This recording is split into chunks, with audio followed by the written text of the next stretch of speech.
She's pretty fabulous, isn't she? Did you know that in 2009, being a woman was a pre-existing condition for all health insurance? And that 51% of our population was paying more just because they were a woman. At that time, I was in New York City at Planned Parenthood Federation of America when then Speaker Pelosi was leading the charge as the chief architect of the Affordable Care Act. And I was able to see close up her tenacity, her focus, and her action. So in the words of the great Alicia Keys, this girl is on fire.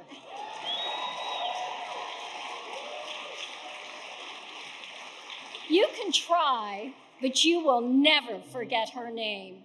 She is on top of the world.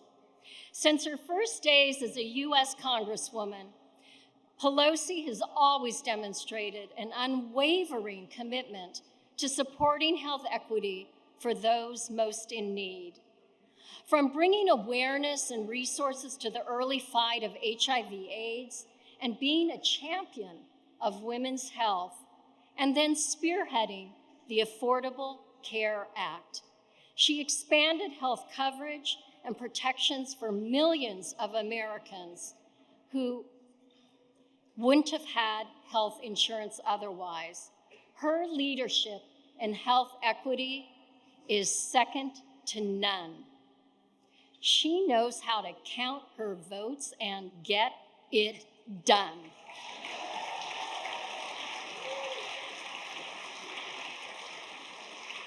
As we honor an impressive milestone in public health in our city, we know that our vision for health care for all could not withstand without Congresswoman Pelosi's tireless support of our community. Tonight, we celebrate and recognize Speaker Emerita Nancy Pelosi's unwavering commitment to the fundamental values of access, equity, and health care for all, and present her with the award of the San Francisco General Hospital Foundation Lifetime Achievement Award.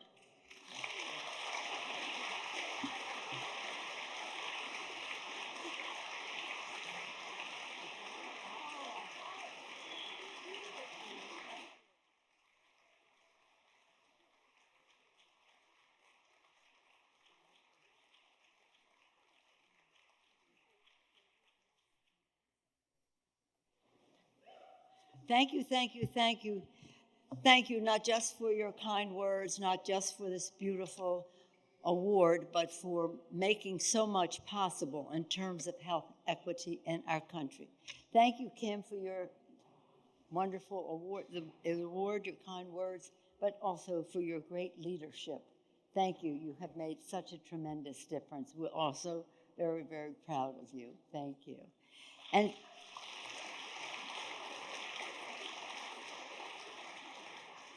we've heard stories. We heard about the mayor's cousin, ourselves, there he is. We've heard about Priya's husband. We've heard about the Senator Feinstein's father. We've heard great stories, and I'll tell you my story in a little bit about my husband, Paul.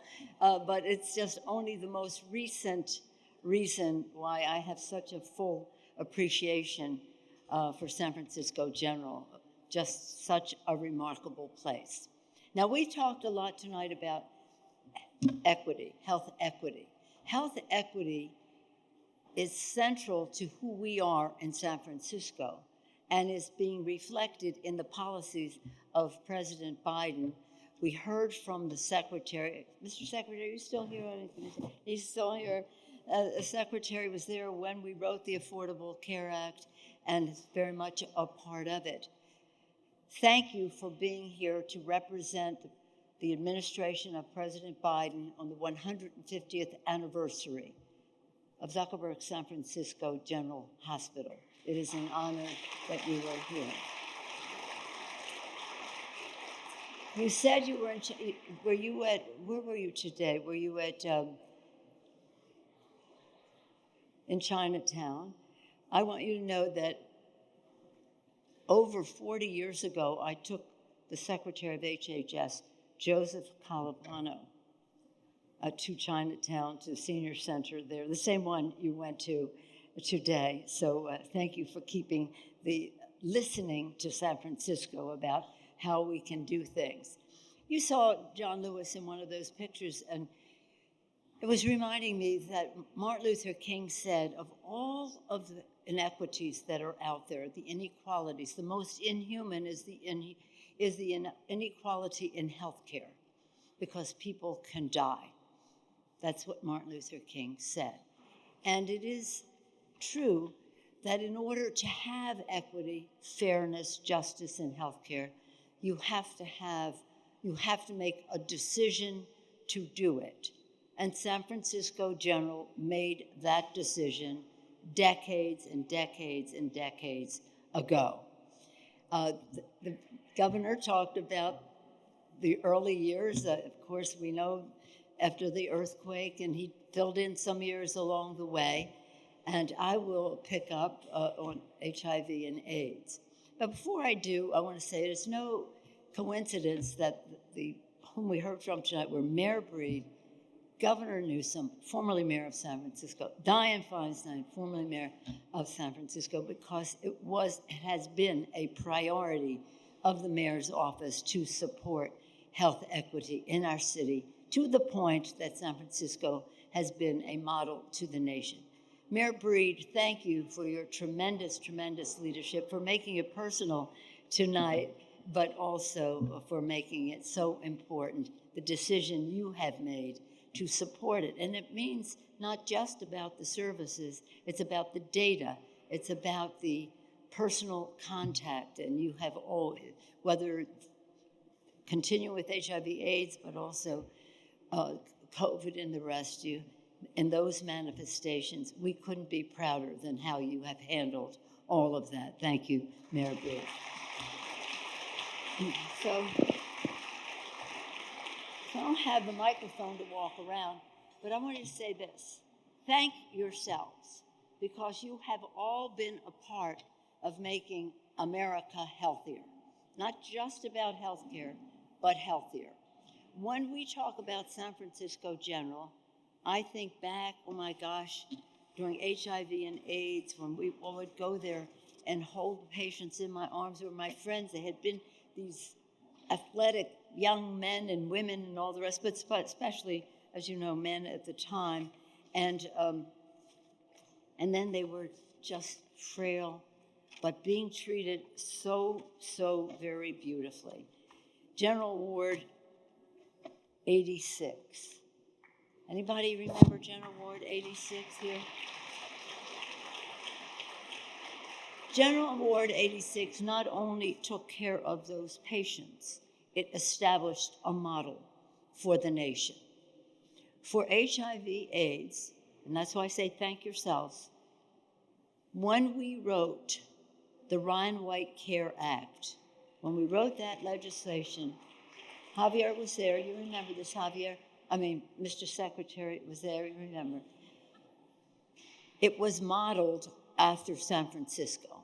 Community-based care, community-based research, community-based prevention. And that's what San Francisco General has always been about, the community, learning from the community, building the legislation. But it really, without any exaggeration or boasting about this great city, really was a reflection of what was happening in San Francisco. Then we go to the Affordable Care Act. The Affordable Care Act, San Francisco General is a model for the nation of what we call value, not volume, to show the rest of the country about how you take care of patients. And when they go home, as you saw in the film, and when they go home, that they are able to function. San Francisco ranks high in the nation as having the lowest re-entries because of the value of the treatment and the recognition of when they go home. It's a big deal because it involves a lot of money, and we want it to be spent in the best possible way. So you go in every category that you go, what is the quality way to do it?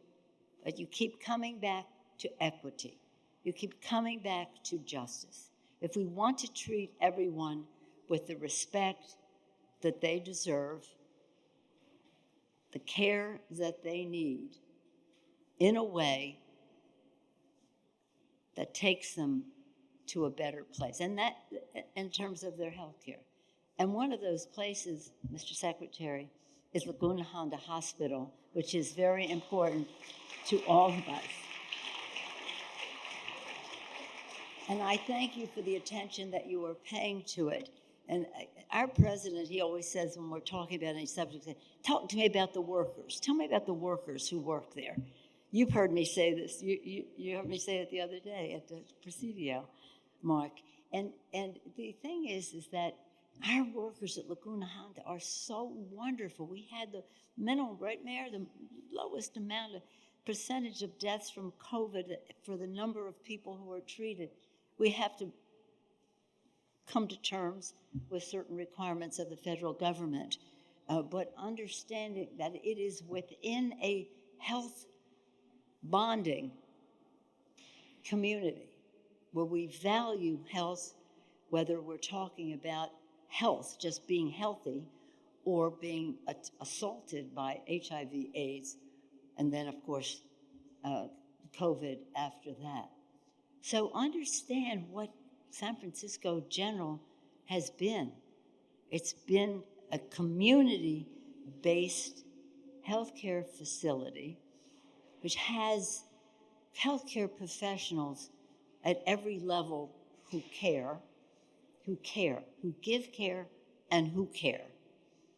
And they have done it in a way that is so remarkable. So when we write legislation about healthcare, and we look to the models that San Francisco provides, the policy is better because the care is better here. Whether we're talking about UCSF, of course, and the connection with San Francisco, Zuckerberg San Francisco General. So it is for me to get the Lifetime Achievement Award. Well, my political lifetime, when I went to Congress, first words on the floor were about HIV/AIDS. They said, why did you talk about that first? Why did you tell people that was why you came to Congress? I said, well, I told them that because that is why I came to Congress. But it is. So in any event, a political lifetime achievement award. It means so much to me. I am so proud to receive this and so grateful to each and every one of you. As the governor said, all of you should take great pride in what San Francisco General is, not just to us in our community. That would be reason enough. But the model it is to the nation. As I said, value of treatment, not volume of reentries. San Francisco General. Again, a community, any health issue you can name. And we have some right on the streets of San Francisco now that we'll have to serve as a model to the country. But I do want to thank Elizabeth Minnick for making this wonderful evening so lovely. Judy Guggenheim and Pam Bear, who are responsible for so many hearts that we have in our house, our homes. And again, as I said, the mayor. I want to make special recognition, though, as I tell our story about our experience. Dr. Jeff Manley, who is up late tonight. He usually is at the hospital by 5 o'clock, so he's out late tonight. So I would say I'm going to cut it short, but my kids would say to me, "It's too late for that, Mom." You've already gone beyond that. Dr. Jeff Manley, just representing the best that there is in our country and the world. And he really saved Paul's life. That's my story about Paul. When I got this knock at the door in the middle of the night in Washington, D.C., what could it be? I run to the door, and the security is all there. And they said, I said, "Is it my grandchildren? Is it our children?" They said, "No, it's Paul, it's your husband." And I said, "Well, what is it? Where is it?" And they said, "Well, we don't know. We don't know." I said, "Well, did they take him to the hospital? What is it?" I mean, they just didn't know anything. But when they said he was going to San Francisco General, that was when I was very relieved. Not that we don't have great hospitals in San Francisco, but the trauma center at San Francisco General is world acclaimed as simply the best. So thank you, San Francisco General, for taking care of Paul. Thank you, Jeff Manley. Stand up, Jeff. Thank you.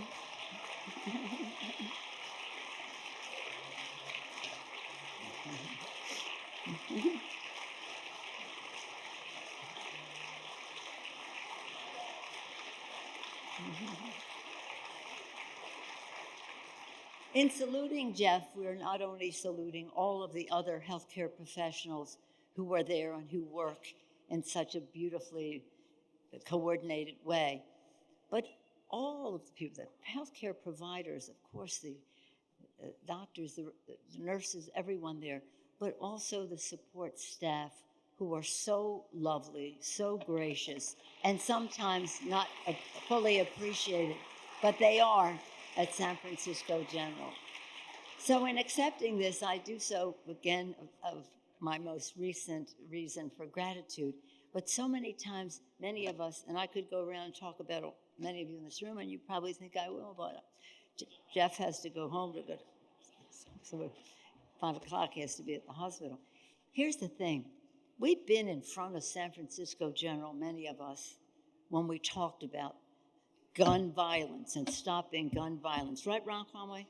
We've been there just talking about, and you've been such a leader, stopping gun violence, a major health issue in our country. We've been there when we've talked about reducing the cost of prescription drugs, having people from the community talk about what it means to them, and the Secretary referenced that in our legislation, we reduce the cost of prescription drugs. For seniors now, we have to do it for everyone. For insulin, now we have to do it for everyone. But going there because people felt a comfort level to go there. You don't have to tell them where it is. They just show up to talk about two subjects that we talk about, the need for the cost of prescription drugs, the toll of gun violence in our country, but it goes on many other things. So it is not just a hospital, not just a miracle worker, not just a place that sends people home, but a connection to them, but a community center for San Francisco to know that there is where we have shared values, deep concern for people, a model to the nation in terms of what they would like to be like, but also writing the script of what we should have in legislation, so that when we get time to divide up the pie, as we say, make grants coming back, the standard has been set here. It's not hard to compete for dollars when the standard is set here, and we want everyone to reach that level.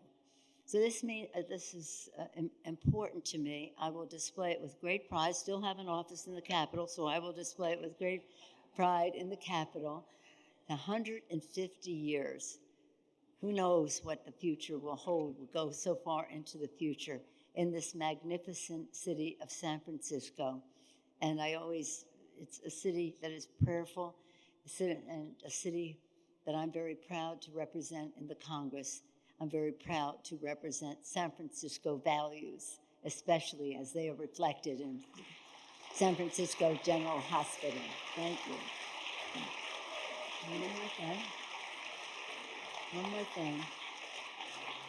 I just want to say what an honor it is to receive this award when we are also recognizing San Francisco's Heroes and Hearts awardees, Nayas Arriego, Merjo Roca, and Joan Torres. You make this honor even more special for me.